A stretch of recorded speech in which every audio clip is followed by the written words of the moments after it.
Welcome to Leadership Legacy Radio, where we inspire you to live your dreams, encourage you to take massive action, and be your authentic and genuine self. We focus on 3 pillars. That's empowering youth, equipping leaders, and enriching marriages so that you can go out and dominate your space. If you're ready to dominate, you're listening to the right show. This is the Leadership Legacy Radio. Now let's go.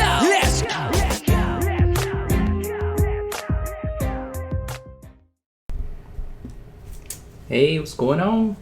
We're going to wait a few seconds for Mr. Zuckerberg to let us know and let you know that we're live. Check in with you guys over here, see if we're live. All right, we are ready. Hope you are.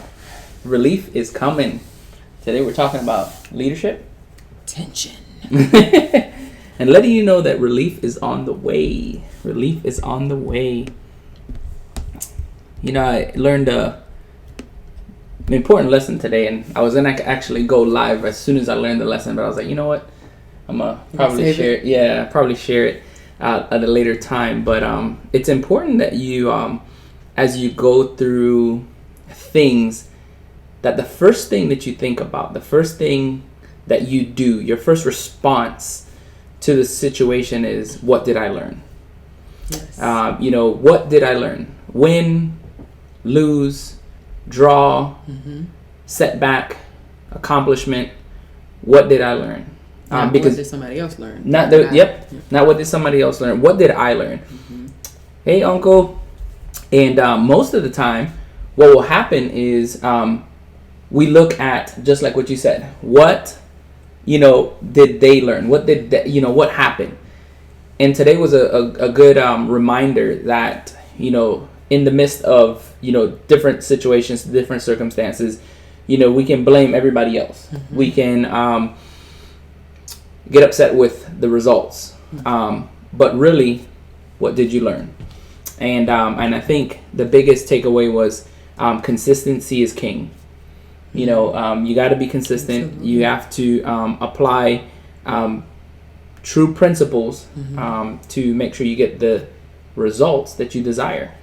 Yeah, absolutely. But no, we're not going to talk about that tonight. Oh, okay. I know that was like a little bit of a teaser, but it was.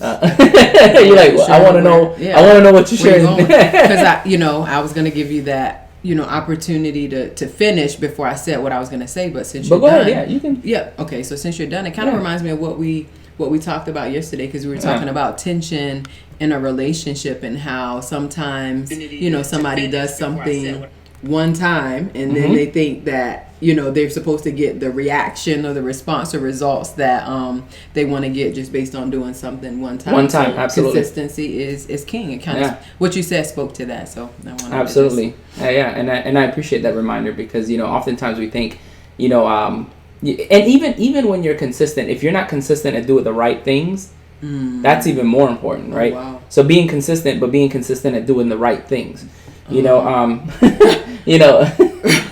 Because success leaves clues. However, if you model the wrong thing, you may not get the results that you desire.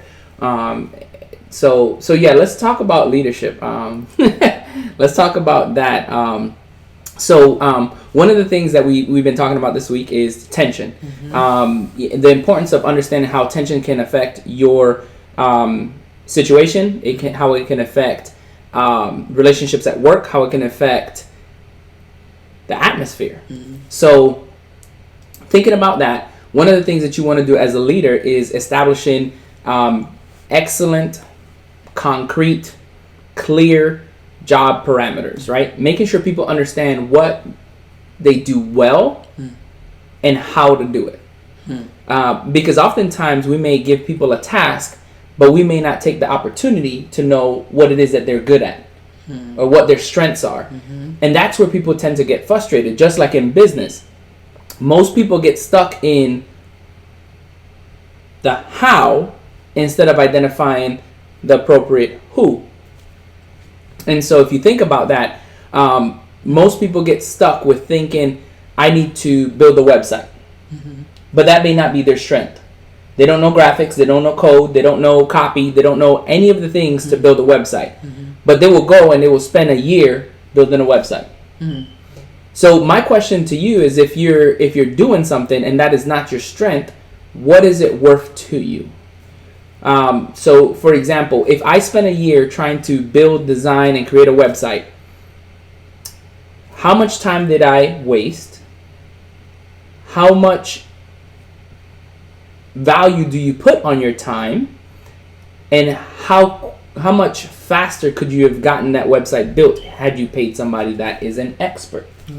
Because people often look at the cost of something and they think, I'm paying somebody for a website. No, you're paying for somebody for their expertise to create the website. So the same thing happens to leadership.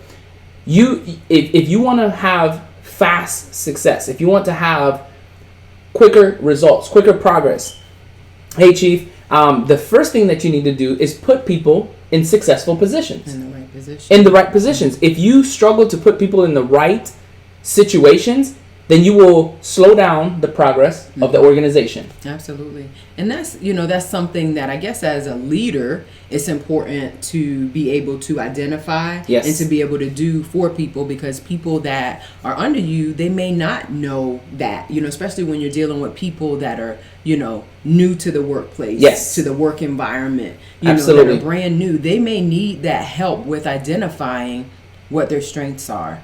Some of them might know right off the bat, but others, they may need your help with identifying what their strengths are. And it's sometimes I think about, when you were saying that, I think about in work environments where you're getting paid to do a specific job, and you might not necessarily be good at that specific job. So how do you deal in that situation? Because guess what? If I apply for a job and I got hired to do a specific thing and I'm not necessarily great at it, you know what I mean? People do that every day. They fluff their applications and, act like they can do this job, and they may not necessarily be great at that. So what's the solution to that? Like, do you still work? You still let that person work? Do we work together and, help complement each other? Because sometimes you run in situations like that where, I'm better at this, but guess what? This person is getting paid more money than me for doing this thing that they may not necessarily be good at. And that's a great question. And I'll tell you what most people will say. Most people will say, fake it till you make it. Bad strategy. You don't want to fake it till you make it. What you want to do is you want to lean on the strengths of others. Going to your point. Okay. So what I would do in that situation, so I applied for a job and there's certain aspects of the job that I may not be good at or I may not know.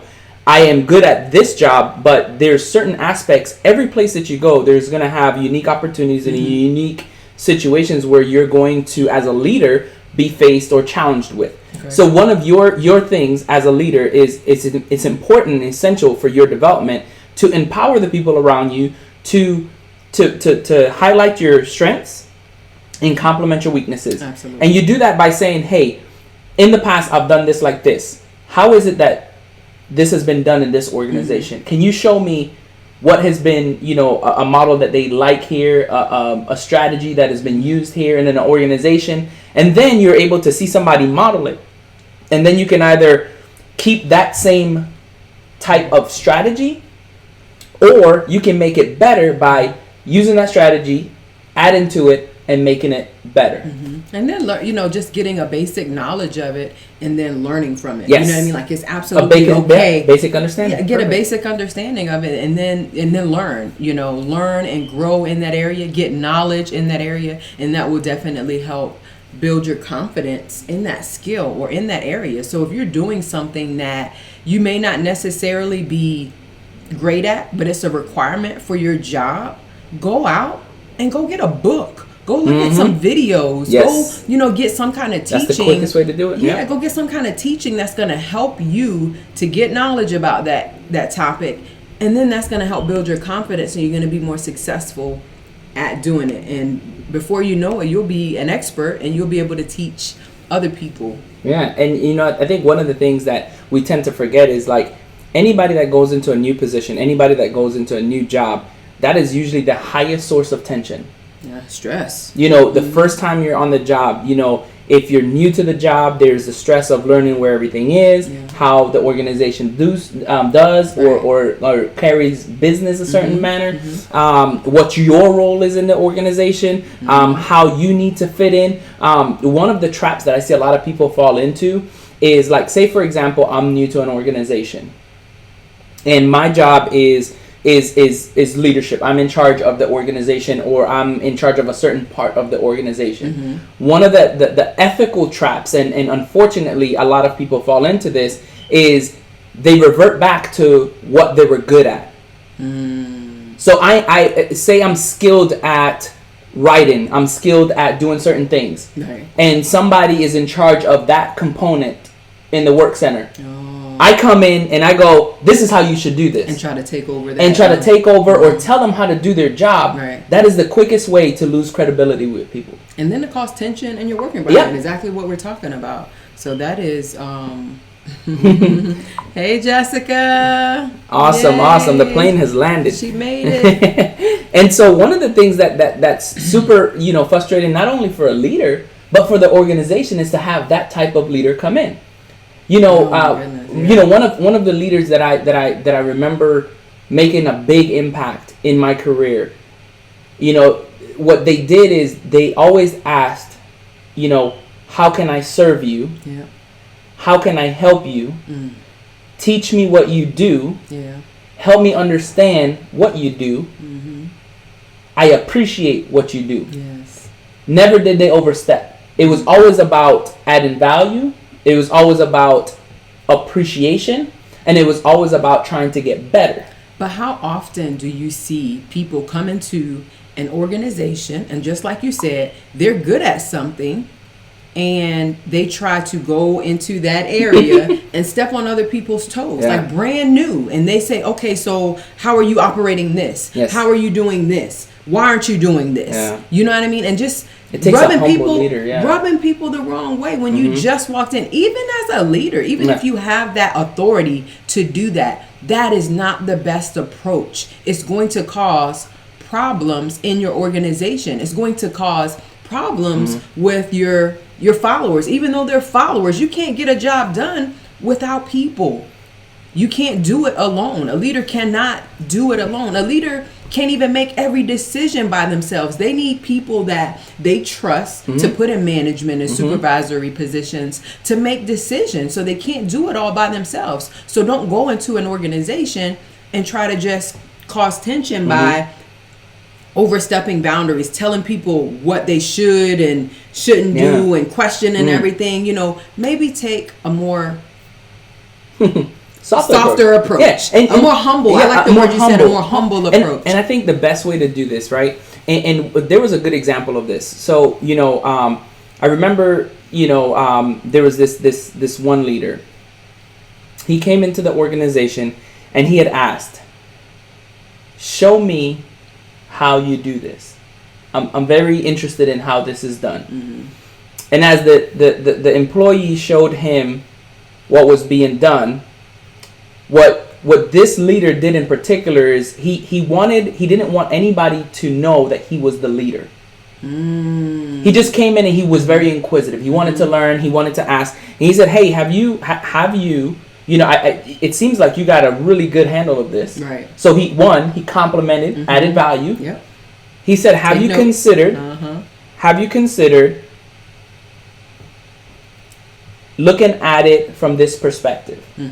Have you tried these different approaches? I know certain individuals that have done this in the past, and they've had a little bit of success with this. Not something that you may not be interested in doing it, but it's maybe something to consider." That's more receptive. Like people, like I'll listen to what you got to say if you come to me Absolutely. in that kind of manner. Like I don't care who it is. Even Christian and I use our kids as an example a lot, but even with your kids, like if you come to somebody, pointing fingers and correcting and questioning and all that stuff, it's not a good way to approach people. It's not a good way to handle situations. And that just reminded me of that story that you gave recently about the pastor that was in the back of the church and nobody spoke to him and nobody had he didn't look like a pastor. They were looking for somebody that, looked a certain way, that fit a certain kind of stereotype or mold. Absolutely. And this person was the person in charge. Yeah. And it's just like,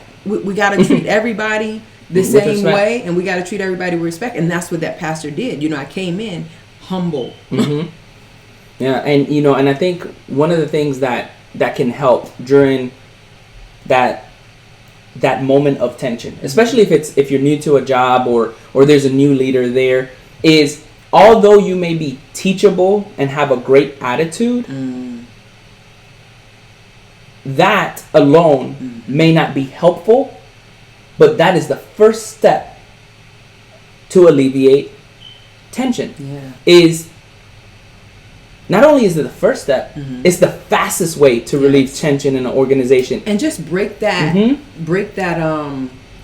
new to that organization. Absolutely. So kind of like, break the ice. That's what I was looking for. Absolutely. A good way to break the ice when you come there, to ask questions, to be humble, to be teachable, and to have that kind of mindset and approach. So if you're struggling, as a leader, you're new to an organization, please, by all means, write this down. This is how I need to go in this organization. And you're going to quickly break the ice. You're going to quickly develop relationships with people that, had you not done that, you wouldn't have. Absolutely. Because people are going to be skeptical. People are going to be like, okay, what kind of person is he or she? What kind of leader is he or she? What kind of changes are they going to make? Yep. But if you go ahead and you break the ice by being humble, asking questions, being friendly, being approachable, you're going to break that ice so much more quicker. Yeah. And I think a lot of people think that, in order for me to make an impact, in order for me to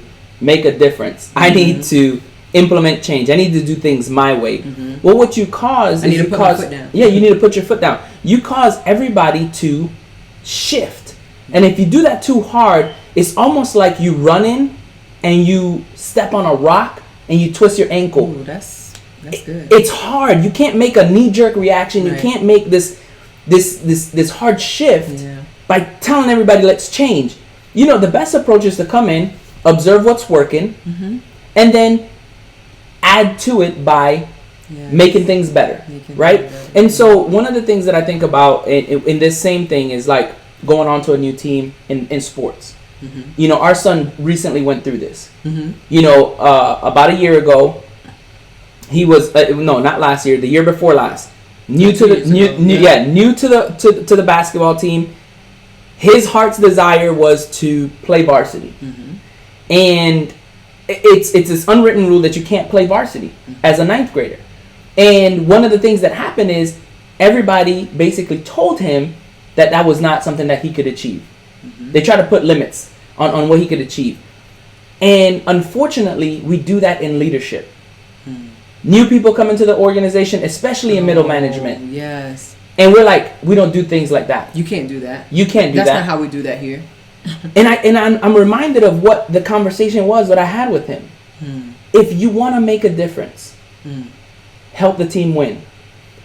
If you want to be a contributor to the team, be humble and do what it takes to make the team.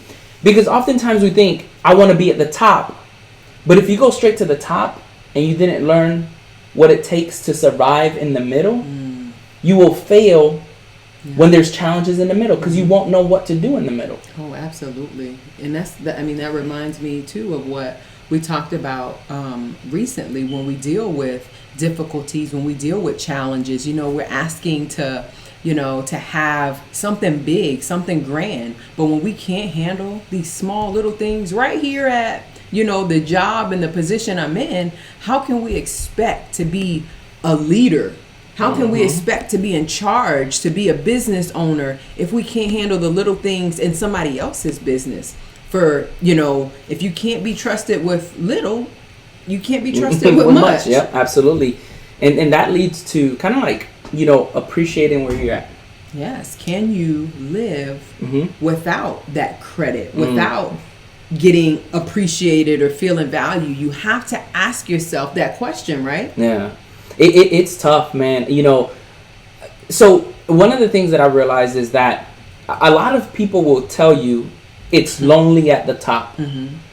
And the people that say that aren't necessarily true leaders. Because it's only lonely at the top when you make it lonely. Yeah. What tends to happen is leaders in the middle have to be comfortable,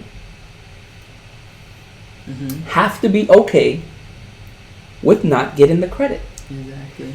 Because your job in the middle is to be like what they say in the Air Force. You have to be the backbone of that organization. Most of the job is going to get done in the middle. Most of the progress is going to get done in the middle. When that job is accomplished and everybody has this phenomenal wave of success, the first thing that you will see is the top leader in that organization will get recognized. Oftentimes, they will take the time to acknowledge some of the contributors at the bottom to inspire them to want to go up. But the people in the middle that allow it to manifest, that help it move forward, may not get recognized. Yeah. And you have to be okay with that. You have to be satisfied with the job. You have to be satisfied with enriching, encouraging, and uplifting those around you. Wow, making other people better. Better, yeah. If you value to others. Yeah, if you add value to others, if you make them better, if you change their lives, it's so rewarding to get an email out of the order, out of the just out of the blue, right? Saying, thank you for investing in me. Because of what you did, I was able to X. Thank you for taking the time to teach me what right looks like. Now I know how to treat my people. Yeah. When you get something like that, my friends, can change your entire day. Thank you for investing in my organization. Thank you for taking care of X. What you did made a tremendous difference. Wow.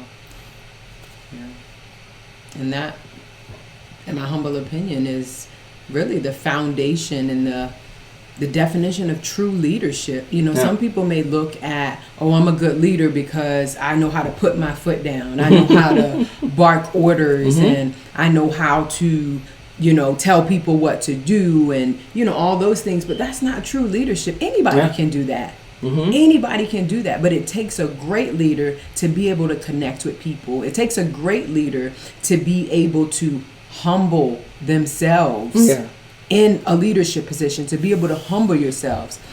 And oftentimes, like, the greater that desire is to get recognition and to receive the credit, the more frustration you're going to have when you don't get it. Because the reality is, you're not going to get much credit. Yeah. And that's the challenge, right? Yes. With leadership and some of the tension that you will see when you're in the middle as a leader. When you're in the middle, you'll have these parameters of the job. So knowing who to put in the right positions and how to put them there, and then making sure that you're sharing responsibilities, putting people in their areas of strength, and not trying to get the credit. Because if you appreciate everybody and you allow them to rise, to get credit for what they have done, get their due diligence, the organization is going to inevitably know the difference that you made. I was reading a post today where somebody stated, although you've been gone, your presence, your aura, and your energy has been sorely missed. Wow. That was somebody talking about a leader. And it was so inspiring, because when you're able to leave that type of legacy, that although you're gone, people notice. Like, they notice because the energy's gone, the passion. They knew that you cared. That's legacy. That's a legacy. And that's what you want to build. You want to build the legacy. So those are the two challenges that you'll face, right? So you'll face two challenges, understanding the parameters and understanding that appreciation is is not only essential, but you may not always get it. You may not get it. And so some of the ways to alleviate those struggles with leadership is, understanding that finding the quick answer is usually the best way for a leader in the middle to alleviate stress, to relieve that tension. For example, I know a lot of frustration when it comes to leaders is they've been given a task, they have the task, and sometimes they don't want to put the burden on others. So they may hold on to it. Unfortunately, what they do is they cause friction, because the longer you hold on to it is the less opportunity I have to work with it. Yeah. Did you see what just happened right there? Yeah. Like, I held on to it for a little bit too long. Now by the time I've given it to you, you don't have enough time to operate in your gifts to make it the best product that you can. Yeah. So one of the quickest things that a leader can do, one of the best things that a leader can do, is as soon as he gets a task, assign it to an individual. Here's what we got. Do you have any ideas to run with this? No, but I know somebody that does. And then you say, hey, I have a deadline. Yeah. I have somewhat of an expectation for this task. I know what I kind of want to get. And I want to give you the freedom to operate within those parameters. Yep. Now they can go. But what often happens is, as leaders, we may give a task to somebody, or they may want, like, say, for example, I give you a task, and you need me to answer questions to get that task done. Okay. But I'm not available, or I don't make myself available. Now what I've done is I've limited how quickly you can proceed. Because one, either I've taken too long to give it to you, or two, I've taken too long to give you the opportunity to give me feedback. Yeah. So you ask for this, this, and this. Is it okay if I do this, this, and this? Because sometimes you want to, ensure that you're moving in the right direction. So what you're saying is, like, to make sure you give people those parameters right away. You let them know this is the vision. Give them everything that you possibly can up front, but also give them access to you. Yes. So that if they have any questions, if anything comes up, they can get a hold of you right away. That way, this is your project. You know what I mean? Like, so you need to still care about it without trying to sit here and be in complete control. So if you're giving somebody that authority to do a certain job, then you need to make sure that they still have access to you. Hey, Bradley. And that's one of the things that tends to happen is we tend to hold on to things too long. We tend to not be accessible. And one of the greatest qualities a leader can have is accessibility. I've heard a lot of leaders say, I have an open door policy, but the door is shut. Like, what just happened? You cannot say I have an open door policy, but you're never accessible. But you have to also, listen, I've told probably 1,000 people, I am here if you ever need me. If you ever have a question, come see me. And most people won't take that opportunity. Most people won't come and ask for feedback. Most people won't come and say, I got a problem. Are you willing to listen? And those that have, I've dropped whatever I was doing to help them with that. Because I know that there was once a time where I needed to be heard. I needed feedback just to get the guidance. If we're able to do that, we often think that I do not have enough time. We all have the same 24 hours. And it just, and I think a lot of people, I see Jessica's comment, I don't think they know what is in an open door policy, but it goes back to making sure that you're connecting with people. You know what I mean? Because I might not know what is in an open door policy. If that leader has never come out that door, if that leader has never come to my level where I am, I'm not going to go to you with just any kind of problem or any kind of situation. And that's where it goes back to being that leader that connects with people. Because if you don't connect with your people when they need you, they're not going to come and just go talking to you like with my with my problems. Yeah. Especially if I have a big problem, I don't know you. So it's important to connect with people. Yes. And sometimes, especially if you have an open door policy, Yeah. you need to make sure that you are approachable, that you are connecting with people so that they know exactly what you said, Jessica, what's behind that open door policy. Yeah. This is, what you're going to get when you come and see Absolutely. when you come and see me, because I see you every day. I connect with you. You know who I am. You even know about me. And I think one of the biggest fears for leaders at the top is that they think that their day is going to be inundated with people coming in. But let's be real, right? If you tell people, and here's how I would say it. So my team knows my door is always open. They also know that I'm going to always ask quality questions. What have you done up until this point? I want to know that my entire team has exhausted all of their options. Right. Instead of just depending on because I did that. I failed as a leader. In the past, I have failed as a leader. I have enabled people to come to me and not think for themselves. Yes. And so I don't do that anymore. And I usually ask, what have you done up until this point? And usually in the first few minutes, they quickly identified I haven't done enough.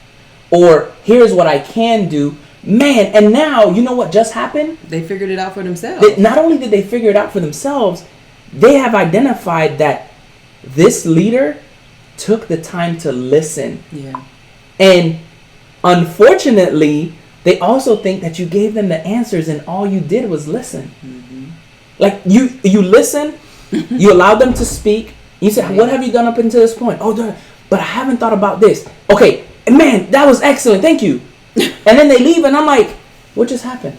Like they just solved the problem and I wasn't even involved. And that's awesome. But that's what it should be. You know what I mean? Like you got to teach people how to problem solve. I don't know how many times our kids come and, saying, hey, Dad, can you help me with this? Okay, well, what have you done? Did you call this person and that person? And a lot of times they haven't done all of the things that, they know that they possibly could have, because guess what? We got to teach them how to problem solve and do stuff on their own, because when they were little, when they were smaller, we did that right away. But now as you get older, you have more independent. You got to think for yourself. And you have a great example about that. So recently our son had locked his phone.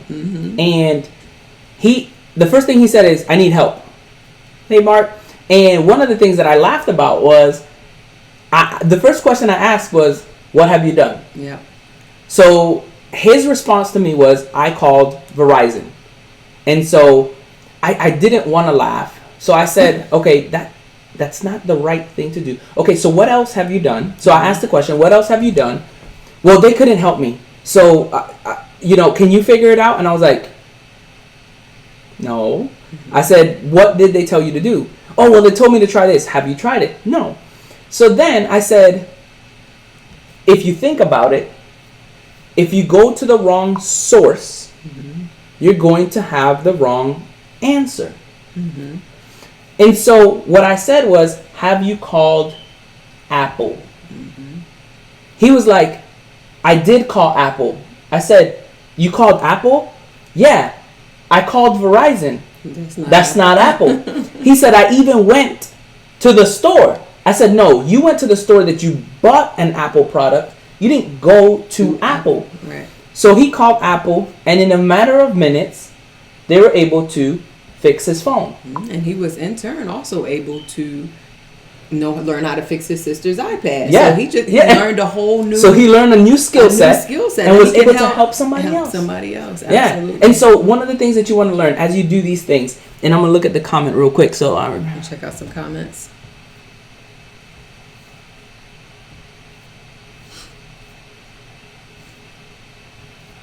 Can you read it out louder? Oh, yeah. All right, let's see. Peter got a lot of good comments. So he says, I remember bringing up the idea to some comrades of setting 1 hour aside a month, at least, to sit down with teammates to just see what's going on in their lives. A great way to connect and affection. That's excellent. It says to understand their likes, dislikes, and help empower them in the right direction and find their daily intentions. That's so good. That's because awesome. you can, and working with people, you never know, like what people are going through. Yeah. What people are going through, what you have in common with somebody else. You know what I mean? Like, you can work with somebody for the longest and not know that you have the same interests, yes, or even the same dislikes. You know what I mean? Sometimes dislikes can draw people together as well. So it's so important to do that. Hopefully they took your advice, Peter, because that's definitely exactly what we would recommend. Absolutely. For leaderships to do, to take that time. And it doesn't even have to be at work. You can get together outside of work and fellowship together, have game nights, have potlucks, barbecues, so many different things that you can do with your team to connect, and it makes it easier and better to work with people, because you're not just going there. It's easier to work once we've established a rapport. Yeah. And one of the things that Jessica had brought up earlier is she said, I honestly don't trust my supervisors at all. So one of the things that we always try to teach people is to, one, put a 10 on their head.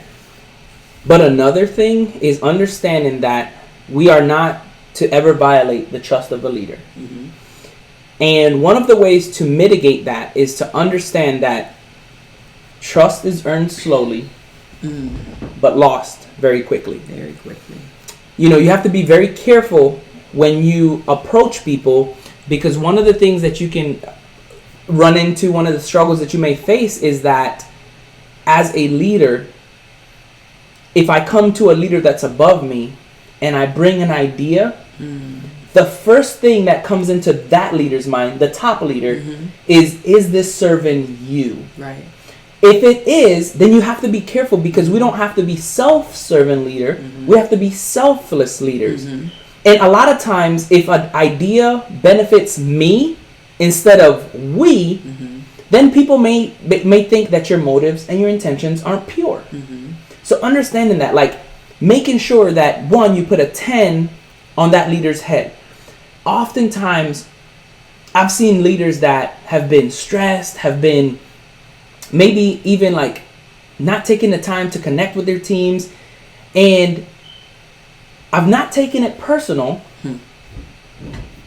but I've made it my personal mission to find out what it is that's going on. And most of the time, it's an underlying factor. Nothing to do with you. Nothing to do with the team. Nothing to do with the organization. That's true. And something is like as simple as maybe like an elderly parent is going through and they're trying to decide. Yeah, they're trying to decide what to do with, mom or grandma, or they're trying to, take care of, my wife's family.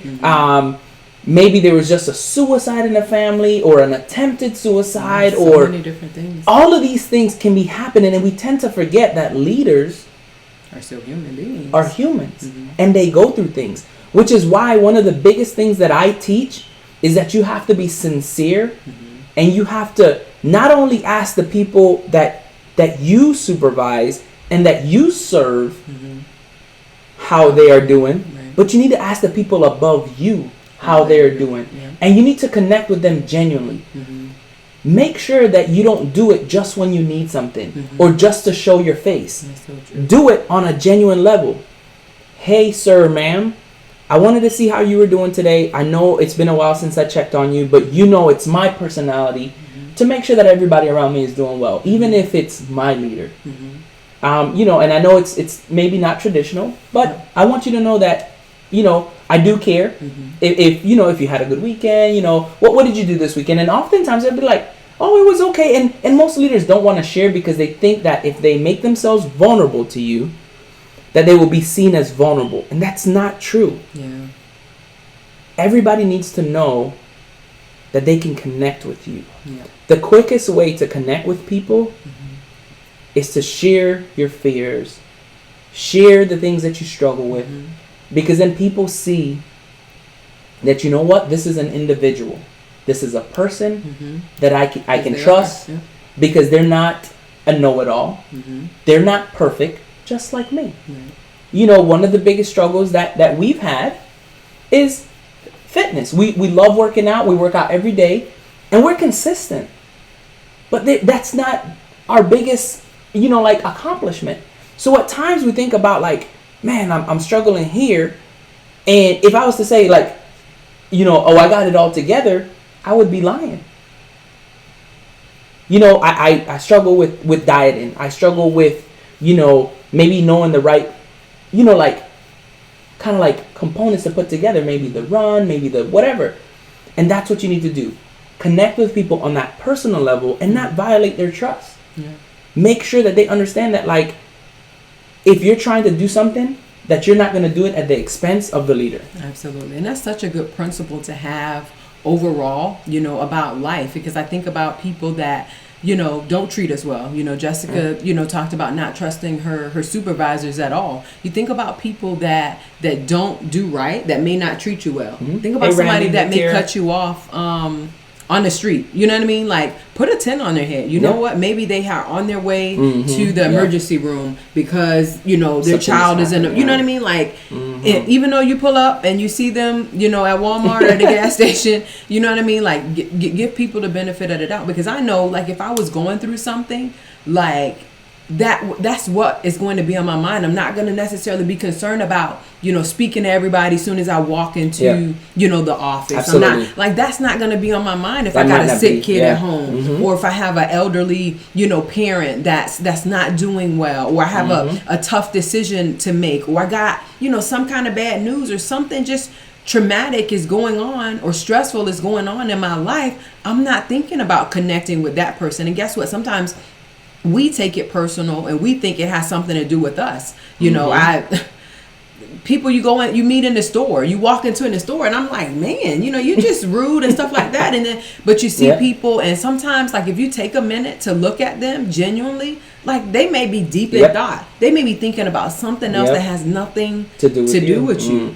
And that's powerful, because one of the things that I know has been a very dangerous thing that a lot of people do is they say this statement: if I were in charge. That is a very, very dangerous statement.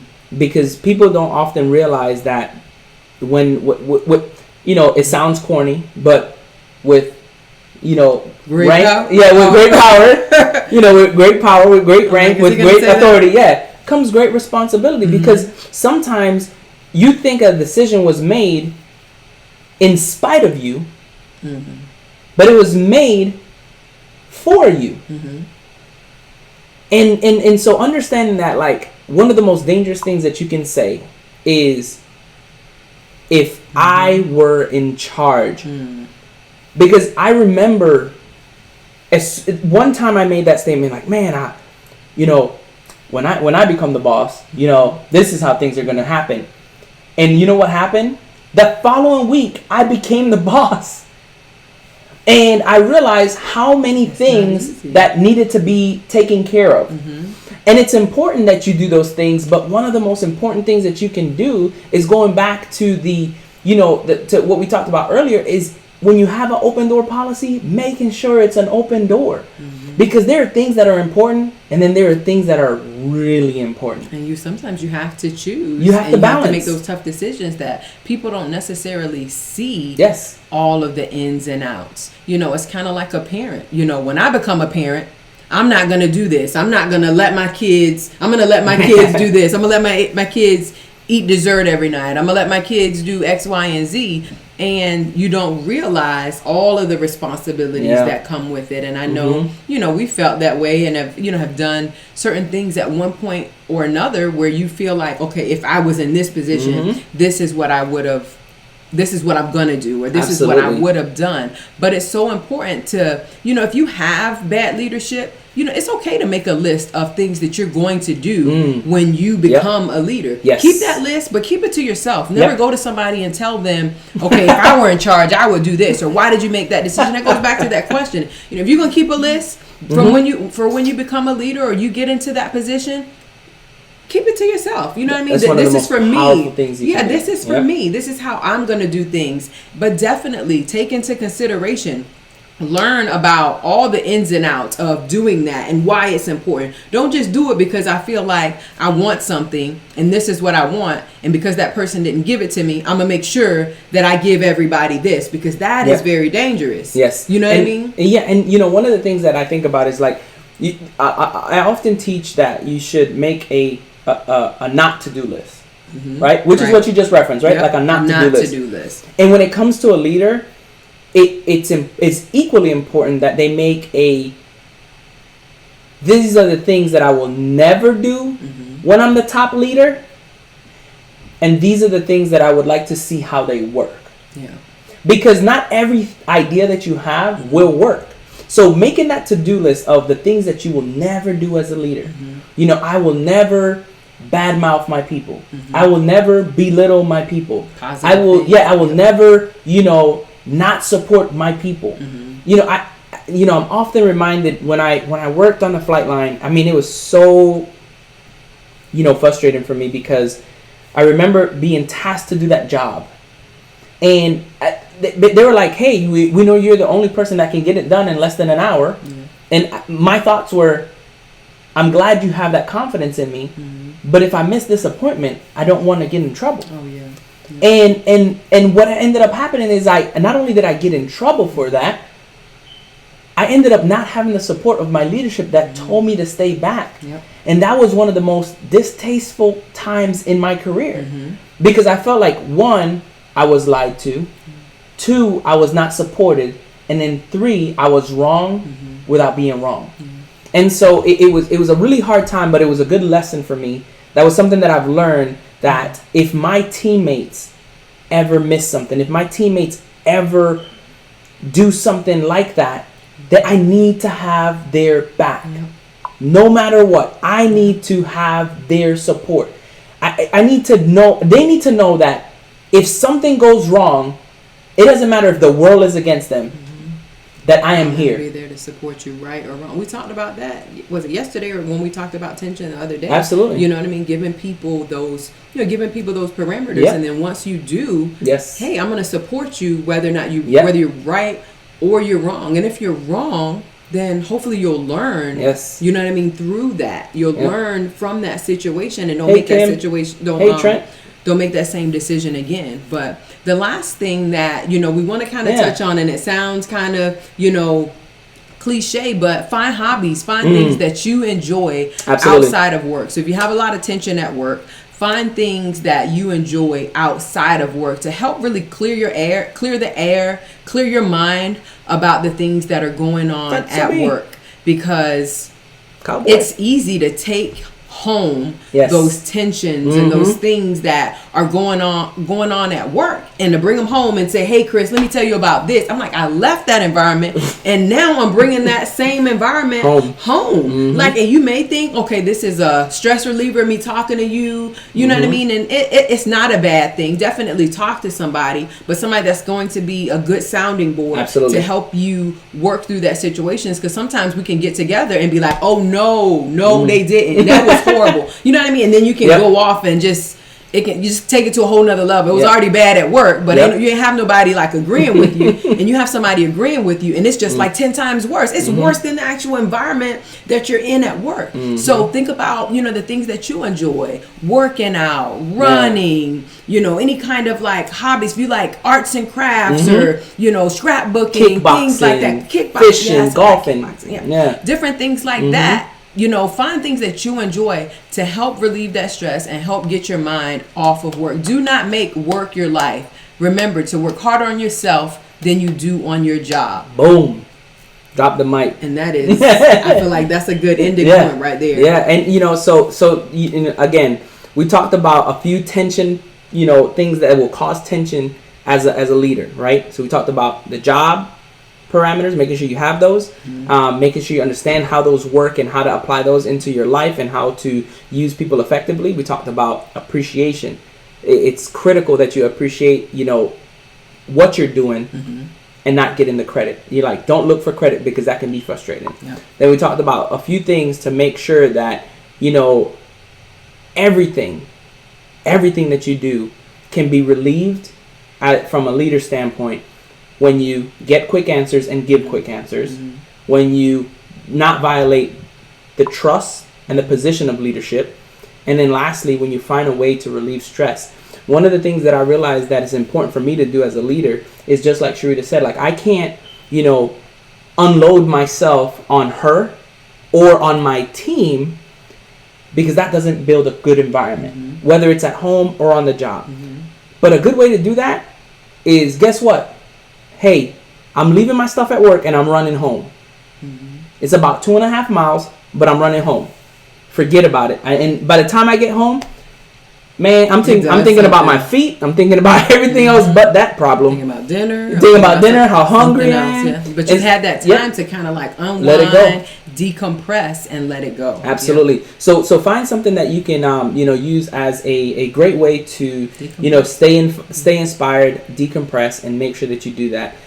You guys are amazing. Thank you for tuning in. Thank you for the comments and the input and engagement and stuff today. Peter, Jessica, thank you so much. Sherrod. And make sure that you guys, just when you come on here, drop your emoji. Let us know what emoji you like. Oh, yeah. We love to see what your favorite emoji is. We love to see where you guys are checking in from. Let us know where you're checking in from. If there's something that you want us to talk about, put it in the comments. Oh, that'd be cool. We always love to kind of like add value and make sure that we speak to points that you may be, dealing with, struggling with, or, inquiring about. We have a few new things that we have on the horizon. We're going to be doing some interviews. Yep. In a couple of coming weeks, we've been having a lot of requests to do interviews. So we've been getting those dialed in. We're going to do some interviews, and then we're going to have a special live next week. We're going to have some special lives with you guys. So we completely enjoy being on here. As always, go out and dominate your space.